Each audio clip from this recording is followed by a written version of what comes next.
G'day people, I'm Sharon. Today I am threading my Janome MC15000, which is a sister machine to the Elna Expressive 920. Open the lid. I've got thread, I've got a bobbin, I've got a little thread holder here. I don't think this one came with the machine, but I'm not 100% sure about that. If you haven't got one, these are really good if you're using these cardboard scented reels of thread. Put it onto the holder. These ones actually fit inside the cardboard, and have your thread coming out from underneath. I'm going to go finger on either side through here and down. We're actually following the broken line, so it goes 1, 2 across, up. I'm holding there, I go up and make sure it's all the way through and then across. Here is my bobbin. There are ways you can put bobbins in using this.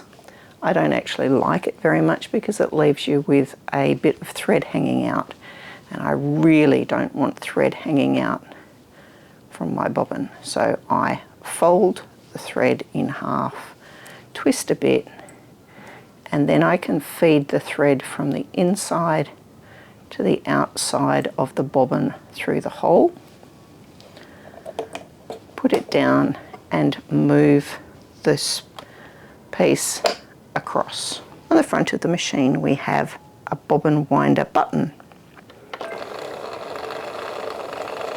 and the machine is telling me it's winding a bobbin. I turn it off after it's got an amount of thread on, and you can see it's twisted things up quite nicely there. And now I am going to pick that up and cut it off close to the bobbin, and it's important that it be close. This is a bobbin case, and there's one that's sitting in your machine that is ready to take your bobbin.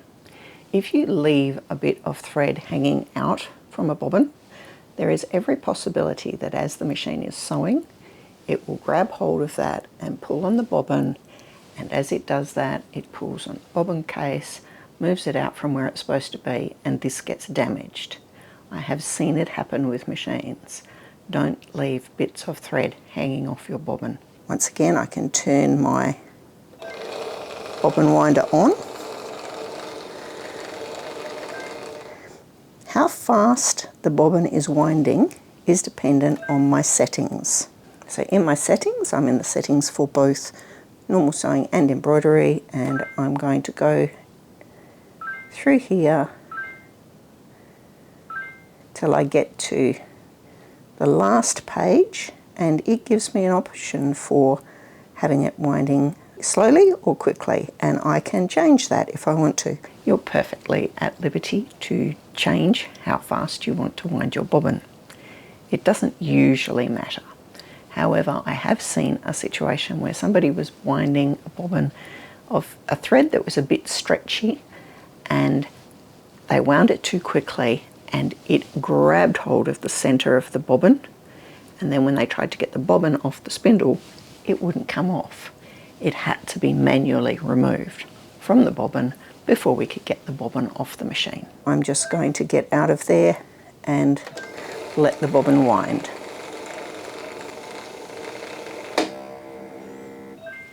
When the bobbin has finished winding, it clicks this piece back over. I can lift the bobbin off, and there is a thread cutter there. The motor that operates the bobbin winder is actually completely separate to the one that operates your machine, and that means that you can be winding bobbins whilst you're sewing, as long as the threads don't get caught up. If you want to wind some of this Janome bobbin fill onto a bobbin, it's actually impossible to do it on the horizontal spool pin because this has got a really big hole in it. Same thing if you're trying to use the big cones of like King Tut thread. These ones you put at the front of the machine down near the bottom of the screen and run the thread through one of these guides. There's a little place in the top of the machine where these guides fit, and then you go from there and thread exactly the same way as I just did for the bobbin, except this instead of the horizontal spool pin. There are a couple of things I need to do before I thread the main body of the machine. One is I'm going to put the needle down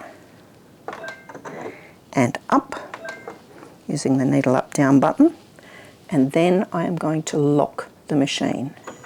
Needle up down gets your needle in the right position for the needle threader to work when you get to that point in the threading operation, and locking the machine means all the appropriate bits and pieces are in the right positions. Once again, my thread is coming out underneath and I'm following the numbers from 1 across to 2 and forward, and this time we're following the unbroken line, so we're coming forward. Bring the thread down to number 3, up and around 4. Usually it makes sense to hold the thread near the reel while you pull that in to make sure that it is completely in the take-up lever. If you're having trouble with the thread coming out of the take-up lever when you have threaded your machine that way, then it is perfectly possible to go up on the left side of the take-up lever, around the back and down the right side, and that will cross those 2 threads over, and then it doesn't come out of the take-up lever. Number 5, go behind there. We're going to go now through that guide above the needle and pull the thread all the way over to the left. We're ready to use the needle threader. From here I'm going to go through this little V, out to the left, and then I tend to cut the thread off.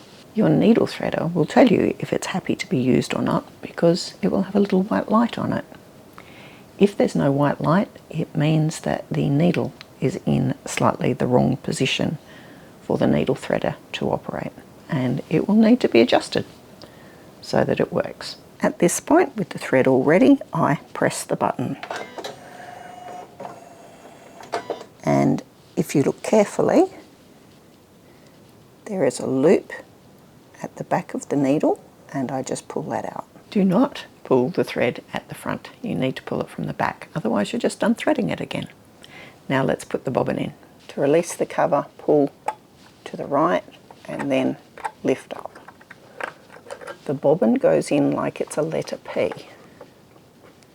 So the thread is coming off to the left, put it in, put a finger on it. We are aiming to get the thread under this little bit. So we're going to go across and under, and then follow the numbers around. There's 1, back, across 2, and it cuts off because there's a little razor blade in there. All we need to do now is put the cover back in, which means putting the 3 lugs under and clicking down. Your machine is now ready to go, all threaded. You don't even need to try and bring the bobbin thread up to the top. It's the right length for the machine to catch it.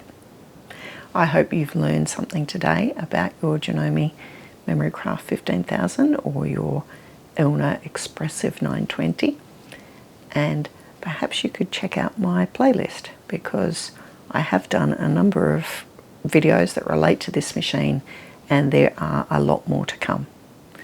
I'll see you over there. Bye.